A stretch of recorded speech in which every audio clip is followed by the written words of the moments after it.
Students, आज की हमारी जो क्लास का टॉपिक है वो है क्रिस्टल लैटिस और स्पेस लैटिस, और दूसरा जो टॉपिक है वो है यूनिट सेल। इनके बारे में हम आज की क्लास में डिस्कस करेंगे। देखिए क्या होता है क्रिस्टल लैटिस और स्पेस लैटिस।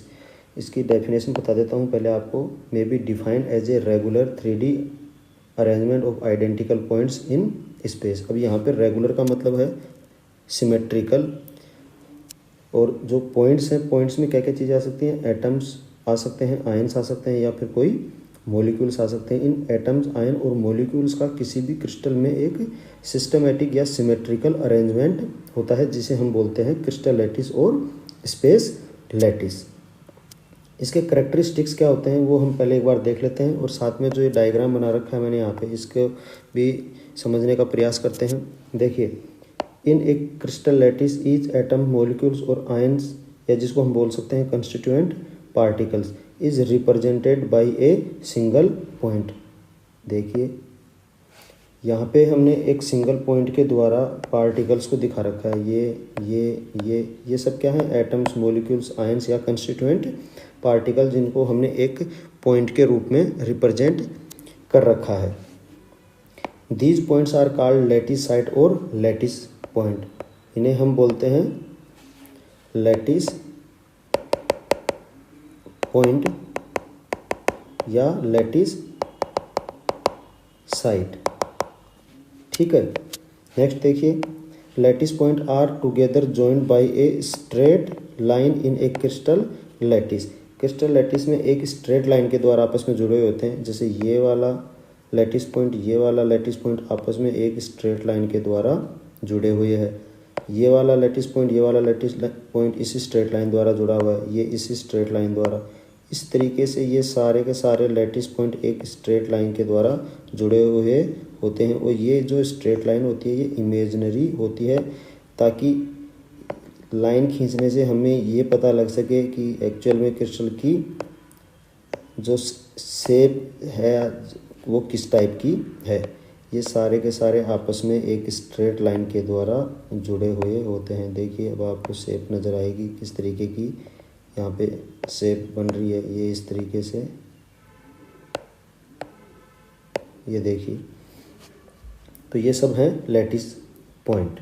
नेक्स्ट देखिए, when connected these straight lines we can get a 3D view of the structure. This 3D arrangement is called crystal lattice, जिसे हम ब्रेवाइस लैटिस भी कह देते हैं। इसको भी ये देखिए, इसका देखो 3 डायमेंशनल अरेंजमेंट दिख रहा है, और एक शेप हमारे सामने निकल के आ रही है।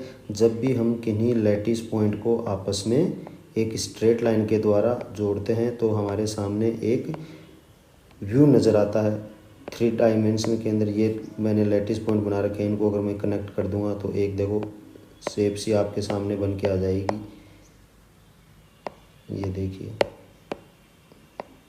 ये देखिए इस तरीके से एक क्यूबिक स्ट्रक्चर आ गई मेरे सामने। क्यूब बन गया इन लैटिस पॉइंट को जोड़ने से, तो एक क्यूबिक स्ट्रक्चर आ गई।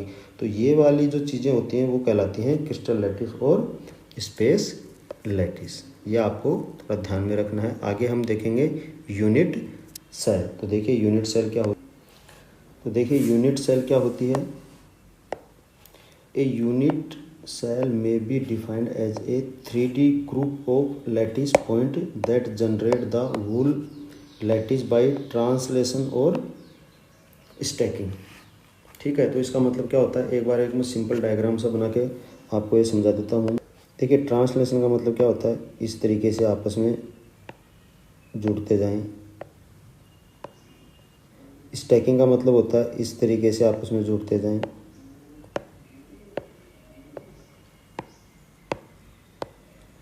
और एक पूरे क्रिस्टल का निर्माण कर लें। तो यहाँ पे जो सिंगल जो पार्ट है उस पार्ट को हम बोलते हैं यूनिट सेल।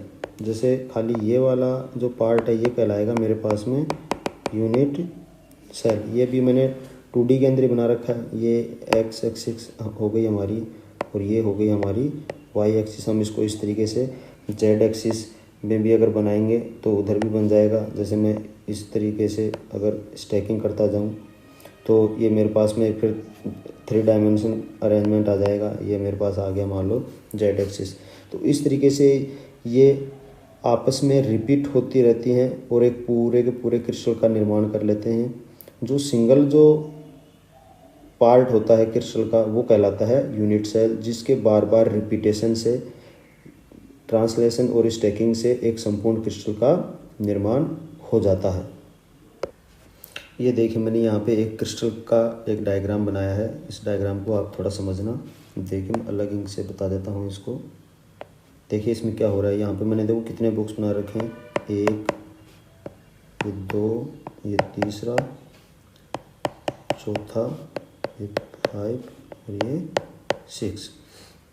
इनको मैंने ट्रांसलेशन में अरेंज कर रखा है और स्टैकिंग के द्वारा भी मैंने इनको अरेंज कर रखा है एक दूसरे के ऊपर। ये और भी इस तरीके की हम बॉक्स बना के इसको रिपीट कर सकते हैं, लेकिन समझने के लिए मैंने इतना ही आपके सामने बना रखा है। अब यहाँ पे देखिए ये जो एक जो पहला वाला जो पार्ट है, ऐसा ही ये सेकंड पार्ट है, ऐसा ही ये थर्ड पार्ट है। इस तरीके से खूब सारी इनफाइनाइट नंबर्स के अंदर यूनिट सेल आपस में मिलके एक पूरे के पूरे क्रिस्टल का क्या कर लेते हैं, निर्माण कर देते हैं। ये हमारे सामने क्या है, एक क्रिस्टल। और इस क्रिस्टल का जो स्मॉलेस्ट पार्ट है जो इस पूरे क्रिस्टल को रिप्रेजेंट करता है उसे हम बोलते हैं यूनिट सेल। तो ये वाला जो मैंने हाईलाइट कर रखा है ये है हमारे सामने यूनिट सेल। तो अब आप समझ गए होंगे यूनिट सेल क्या है।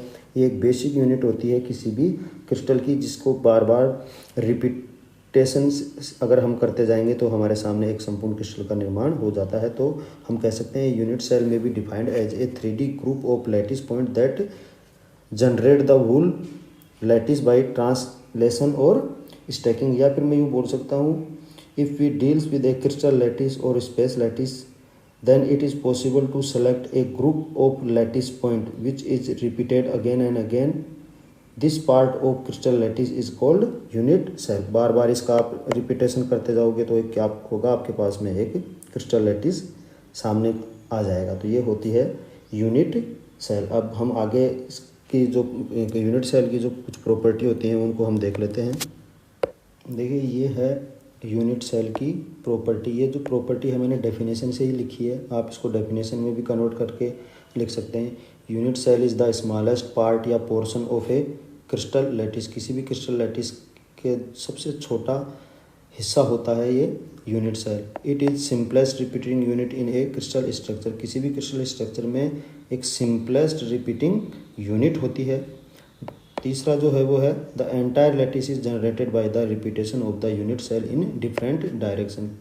अलग अलग डायरेक्शन में, एक्स डायरेक्शन, वाई डायरेक्शन और जेड डायरेक्शन में आप इसका रिपीटेशन करके एक 3 डायमेंशन अरेंजमेंट तैयार कर सकते हो, जिसे हम बोलते हैं क्रिस्टल। आगे हम देखते हैं पैरामीटर्स ऑफ यूनिट सेल कि यूनिट सेल के क्या क्या पैरामीटर्स होते हैं। देखिए पैरामीटर्स में क्या होता है, पहला तो होता है एज। किसी भी यूनिट सेल को जब हम रिप्रेजेंट करते हैं तो एजेस के द्वारा हम रिप्रेजेंट करते हैं। जैसे मैं एक यहाँ पे एक यूनिट सेल बना दूँ, ये मेरे पास में एक यूनिट सेल है। तो यहाँ पे जो एजेस होंगे वो एजेस कौन कौन से होंगे आप इस तरीके से देखिए। जैसे मान लो ये है, एक ये है और एक ये है। एंगल देख लीजिए आप इनका, एक एक्स डायरेक्शन में, एक वाई डायरेक्शन में और एक जेड डायरेक्शन में। तो ये हो गए हमारे पास में एज। तो ये जो एक्स एक्सिस पे जो लेंथ है इसको तो मैं ए से रिप्रेजेंट कर लेता हूँ, इसको मैं बी से, और ये वाली जो है इसको मैं सी से रिप्रेजेंट कर सकता हूँ। तो ये हो गई हमारे पास में एज लेंथ, ठीक है। या इसको एजेस भी बोलते हैं। किसी में लेंथ ज़्यादा हो सकती है, किसी में कम हो सकती है, वो डिपेंड करता है कि हमारा क्रिस्टल किस टाइप का है। इसी प्रकार से इन एंगल्स के बीच, ये एजेस के बीच में जो एंगल होता है उसको हम अल्फ़ा, बीटा और गामा से रिप्रेजेंट कर सकते हैं। तो ये हो गए हमारे पास में एंगल। जैसे एक्स एक्सिस और वाई के बीच में अल्फ़ा, वाई और जेड के बीच का जो एंगल है वो बीटा, और जो एक्स और जेड के बीच का एंगल है वो हो गया हमारा गामा। अब ये जो एजेस हैं ये एक दूसरे के परपेंडिकुलर हो भी सकते हैं और नहीं भी हो सकते। यहाँ पे मैंने परपेंडिकुलर बनाया है, लेकिन कोई ज़रूरी नहीं कि ये परपेंडिकुलर हो, क्योंकि ये क्रिस्टल इस तरीके से भी हो सकता है हमारा कि जिसमें परपेंडिकुलर नहीं हो।